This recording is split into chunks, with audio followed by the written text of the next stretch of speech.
Because I'm not your God, I'm not your doctor. I'm nobody's auntie. Just ask. Ah, oh yeah. Ask FUNMI. That's a lot of lipping. Ask FUNMI. It's a new week, and I've got new questions from you. Thank you for sending the questions. I'm trying to be polite and sweet. So what questions have I got this week? The first question is sent using the Ask FUNMI form. And it's a question, it says, why are women so mean to other women?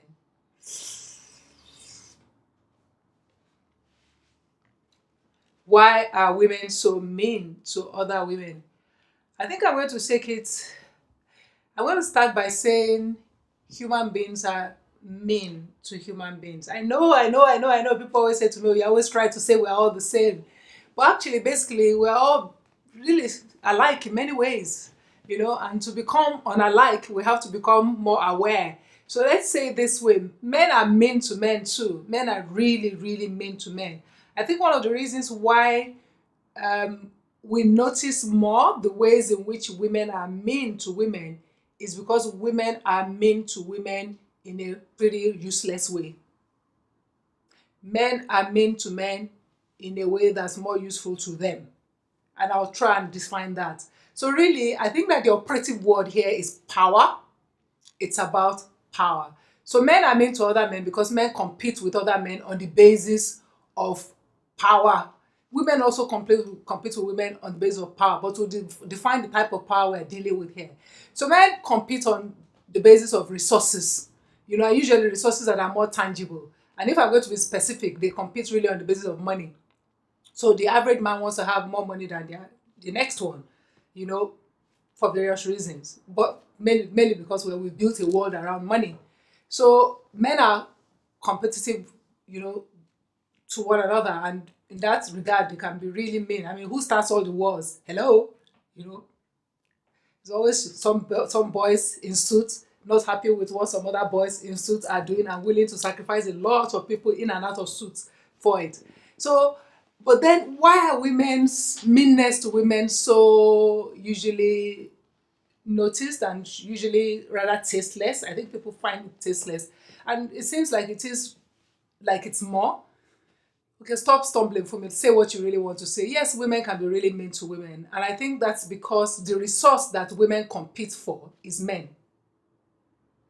Women compete for a resource that actually isn't very objective in that way. It's not as useful, and I don't mean it in a bad way. I mean it how I mean it. So let me define it this way. Because of the kind of world we have built, and we have built it together, men and women, we prize, men, a man's opinion, a man's whatever is a little more, men are just ahead, okay? It's a man's world. There are many songs about it. It's a man's world. So what that does really is that to be able to get resources, anybody else further down the line would need to appeal to the one in front. It's back to that Oga analogy I gave before. So men are in front and different categories of men. So, rich, older men, usually maybe whiter men too, are at the top. And then there are, gradation all the way down. And then there are women. In all of this, there's bleeding into one another. So a woman who has more money might be higher up than a man who has less money. So you know all of that anyway. You understand power, I hope. But with women are, the world we live in as socialized women to compete for men as part of the resources they need to get what they need. And to compete for men, they also have been raised that the way to get man's attention is physical. So women are raised to judge women by the way they appear. The world judges women first and foremost by the way they appear. This is, of course, not a very useful thing because then it's subjective. But we won't go into that. So all you need to remember is that women compete with one another generally. until they become more aware of it and start to watch it, on the basis of, you know, access to men, because access to men can mean access to resources, and it can be part of survival. And to men is also somehow tied to the way women look. So that's why you see that women who are much more in tune with their full femininity, women who are hyper feminine, you know, because feminism itself, femininity itself is regarded, but it's not regarded to a certain level. Anyway, so women who are hyper feminine usually get the flack from other women, or women who deliberately put their femininity forward, they get more flack from other women. It's very important to understand it, and I want women in particular to really listen to this and think about it, and maybe start to look at what needs to change, because of a lot of work with feminism, there's what I call the enforced sisterhood. So there's a lot of rah sisterhood. Oh, she's my sister. Everybody reads what Madeleine Albright said. They say, oh, if you don't support another woman, there's a path of hell waiting for you. Everybody says it, but they don't believe it. So you have a lot of women who are in friendship that are actually frenemies. There's a lot, I see it all the time. You see all these women. What I see amongst those women group is a deliberate effort to keep everybody on the same level. So we all share the same values. We probably dress alike. We probably do the same things. I don't find variety in those women groups. So where you find a woman who is completely different from the other one, but they are great friends, they are able to relate. Because first and foremost is they want to make everybody relatable. They want to be on the same level. That for me tells me something. It tells me that this friendship, this togetherness is not based on acceptance of the fullness of each person. But why is that so? Once again, let's go back to that issue of power. So women are competing with other women on the basis of access to higher power, because that's what human beings do. And for women, because of the kind of world we built, it's how men regard you, and it's really about how you look. So what would be more useful is to begin to unpack what really matters as human beings. And what really matters is how to actualize each person, how to succeed as a person, and what tools you have to succeed as a person, including everything that you have. But if you think about it, if a woman comes into a full awareness of her own spiritual femininity, physical femininity, and she puts that forward, people find it scary. People find it sometimes even off-putting. So then they try and repress those kind of women. The more in charge of yourself, the more, and I'm not talking about this other extreme, because there's another extreme where, because you don't want to be held down as a woman, then you begin to become what I call a reaction female. So like power means to be a successful woman means to be a woman who is more like men, who is strong like men, who is, strength is different. There are different types of strength. Strength is not always brawn. So you find a situation where women start swinging different ends of the spectrum. And in swinging different ends of the spectrum, they start to define to other women what is right and what is wrong. You shouldn't be so like a man. You shouldn't be so like a woman. You shouldn't dress like this. So women start to become enforcers of patriarchy.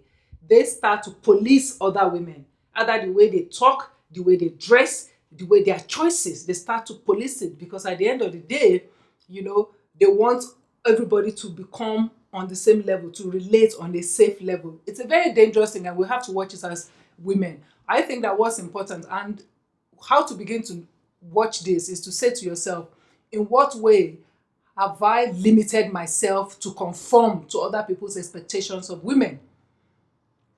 This is what I say to my daughter all the time. When I say I never ever want to see you, my heart will be broken to see you be one of those people who comment about other women on a blog or something, who comment about them. You should be the one they are commenting about.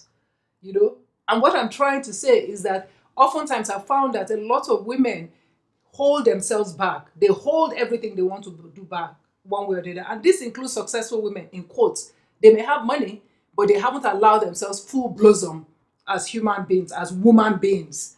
And so sometimes when they see other women who are much more bolder, or who are just unaware and they are going in that direction, they kick back at them. You must always ask yourself a question. When you don't like something, when something makes you uncomfortable, what does it really say about you? What are you uncomfortable about? What is it about that person or that thing? What is it about them that has triggered something in you that you possibly are ignoring about yourself? So I'm rambling a bit and going round and round in circle, and I'm trying not to make it too difficult. But I think that the things I want to say here is first and foremost that, well, it's not just women who are mean to women. Men are also mean to men. Men are pretty mean to other men too.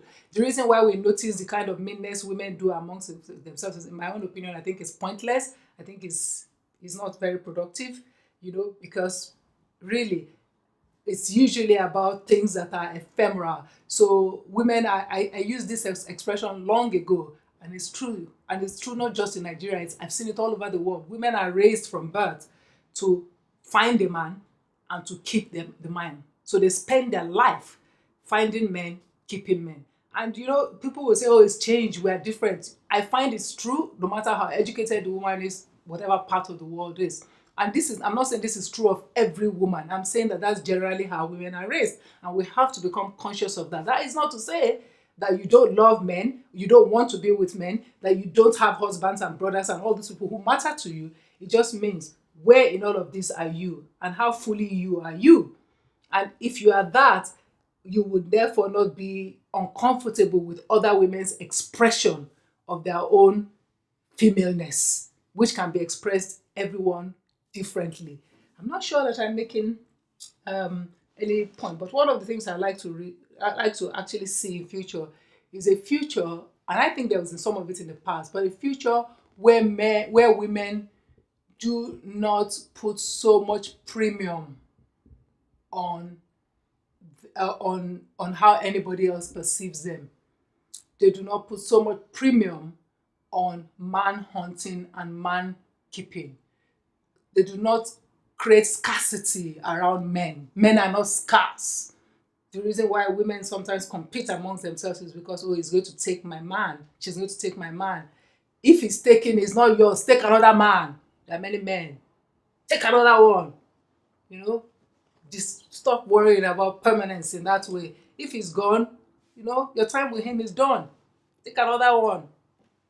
Many of them there. So if women start to be more like that, I think that they would then compete on the basis of things that actually much more useful going forward, or maybe they won't even compete, because really the only person you need to compete is with yourself, and watch other people. You shouldn't compete with other people. You should watch them so that they don't steal your energy, they don't steal your spirit, they don't steal your essence. And people are sometimes not even aware that they are stealing it. They're just doing their own thing, and in doing it, they are stealing you. You've got to guard yourself, but blossom. I don't know if I made any sense, but well, I said my piece, sha, as they say. The next question is, how do you overcome loss?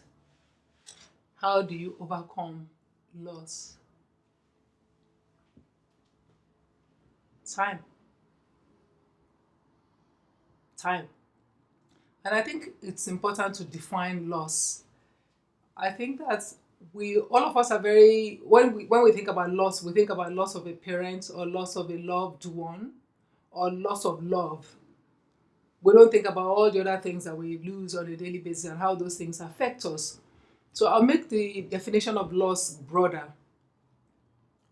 Every day we lose bits of ourselves. Even when we are in interaction with people, oftentimes we are losing bits of ourselves, and we are not aware that we've lost that bit, and we need time to nurture it back, to nurture ourselves back to some sort of equilibrium.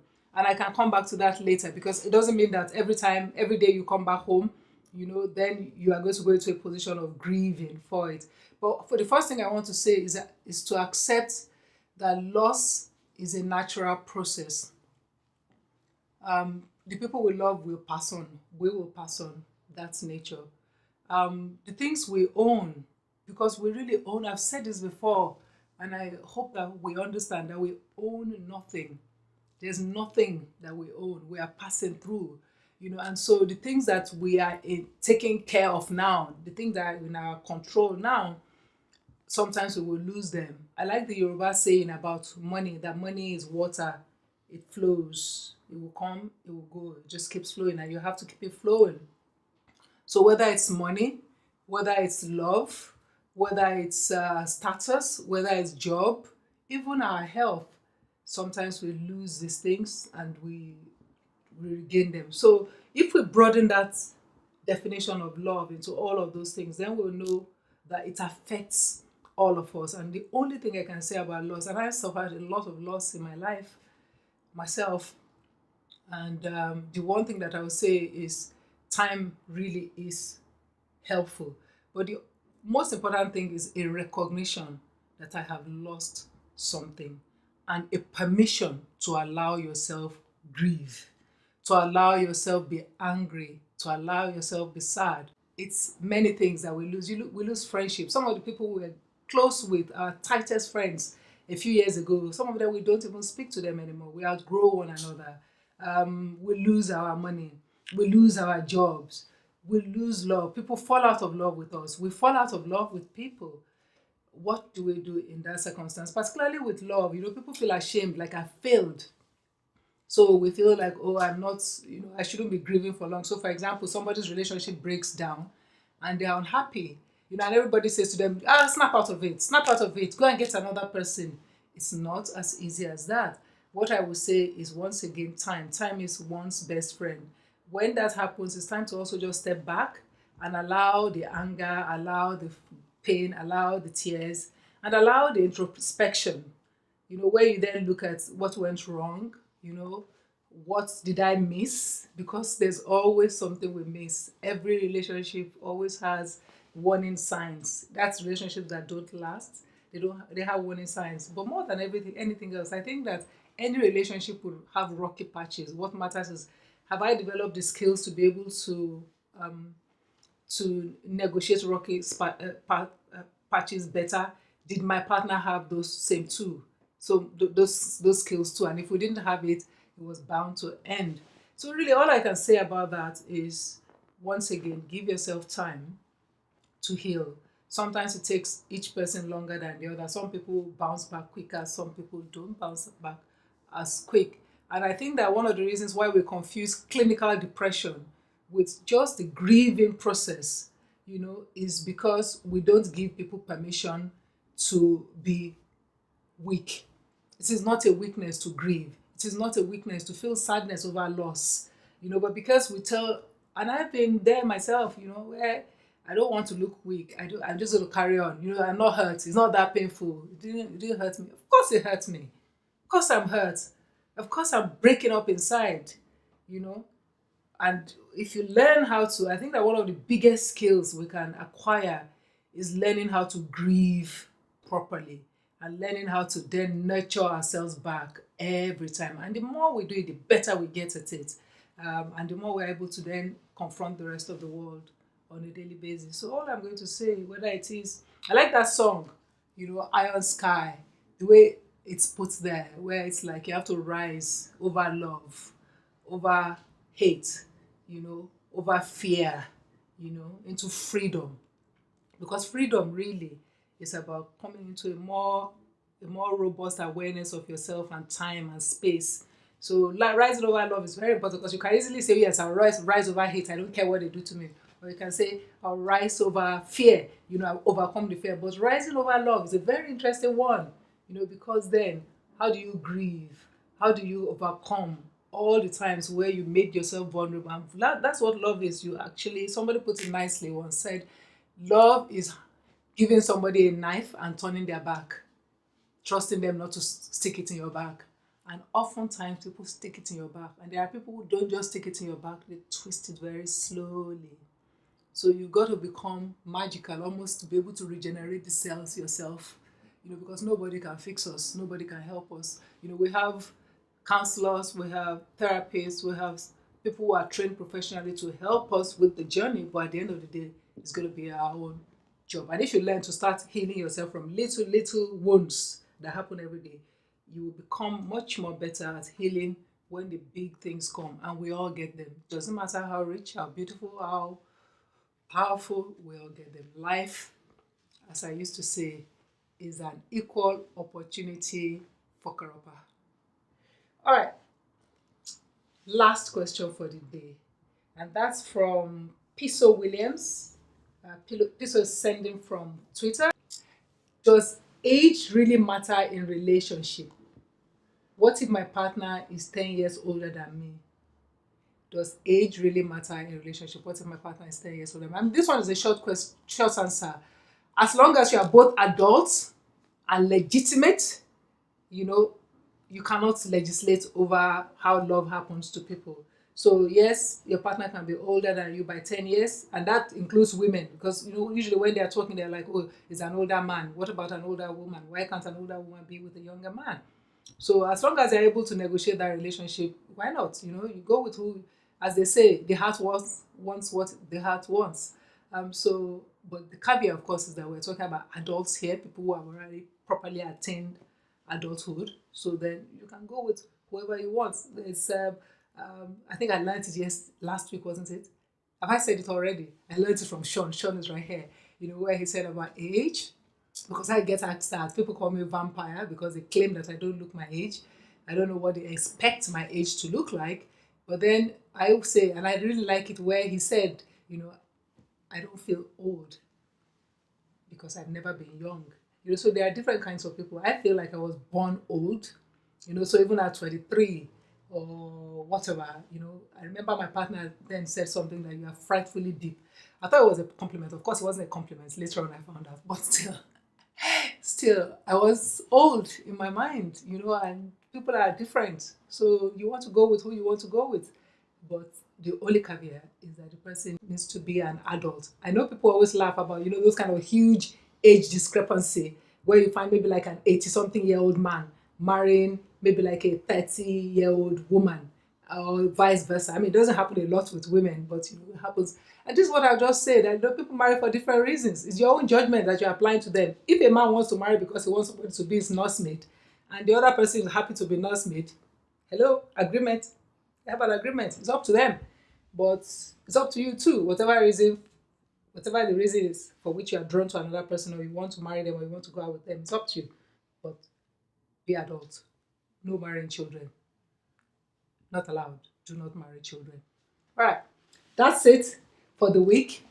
Send me more questions. We're almost end of this series, aren't we? Okay, send me more questions and I'll answer them. Send them by Twitter, Facebook, Instagram, and the Ask FUNMI form. Use the hashtag Ask FUNMI. And I'll see you next week. Bye now.